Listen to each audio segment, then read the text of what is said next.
Shalom, terima kasih untuk kesempatan ini. Perkenalkan, nama saya Osmianti, NIRUM 1020207720. Di video ini saya akan menjelaskan tentang arti, isi, dan luas pengertian. Kemudian term, luas term, dan term berdasarkan arti. Kemudian proposisi dan proposisi kategorial. Kemudian pengertian definisi, tujuan definisi, jenis-jenis definisi, teknik dalam membuat definisi, dan aturan-aturan dalam merumuskan definisi. Yang pertama yaitu arti.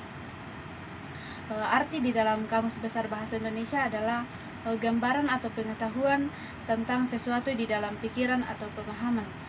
Yang kedua yaitu isi. Isi dari pengertian atau komprehensi adalah sebuah unsur yang termuat dalam pengertian. Kemudian luas pengertian.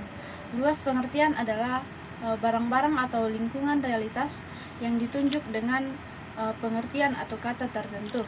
Kemudian term. Term adalah kata atau rangkaian kata yang berfungsi sebagai subjek atau predikat dalam suatu keputusan atau kalimat. Kemudian luas term. Luas term adalah benda-benda atau lingkungan realitas yang dapat dinyatakan oleh pengertian tertentu. Kenyataan menunjukkan bahwa setiap pengertian mempunyai daerah lingkungannya tersendiri. Yang berikut term berdasarkan arti. Ada 3, yaitu yang pertama univok. Univok yaitu suatu kata yang digunakan dalam arti univok bila kata tersebut untuk dua hal yang lebih dalam satu arti yang sama. Yang kedua yaitu ekulvok. Ekulvok yaitu suatu kata yang digunakan dalam arti ekulvok bila dengan kata tersebut dimaksudkan dua hal atau realitas yang sama sekali berbeda atau berlainan. Yang ketiga yaitu analog. Analog yaitu suatu kata yang digunakan dalam arti analog bila kata tersebut digunakan untuk dua hal atau realitas. Kemudian proposisi. Proposisi yaitu pernyataan mengenai hal-hal yang dapat dinilai benar atau salah. Yang kedua proposisi kategorial. Proposisi kategorial yaitu proposisi yang hubungannya subjek dan predikatnya tidak memerlukan syarat apapun. Yang berikut pengertian definisi. Pengertian definisi adalah suatu batasan atau arti. Bisa juga dimaknai kata, frasa, atau kalimat yang mengungkapkan makna atau keterangan atau ciri utama dari orang, benda, proses atau aktivitas. Kemudian tujuan membuat definisi.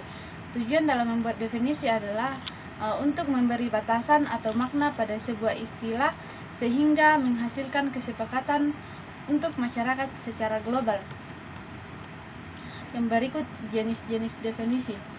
Jenis-jenis definisi yaitu yang pertama definisi nominal, yang kedua definisi formal, yang ketiga definisi operasional, yang keempat definisi paradigmatik, yang kelima definisi luas. Yang berikut teknik-teknik dalam membuat definisi. Yang pertama yaitu menentukan kata atau istilah yang akan didefinisikan.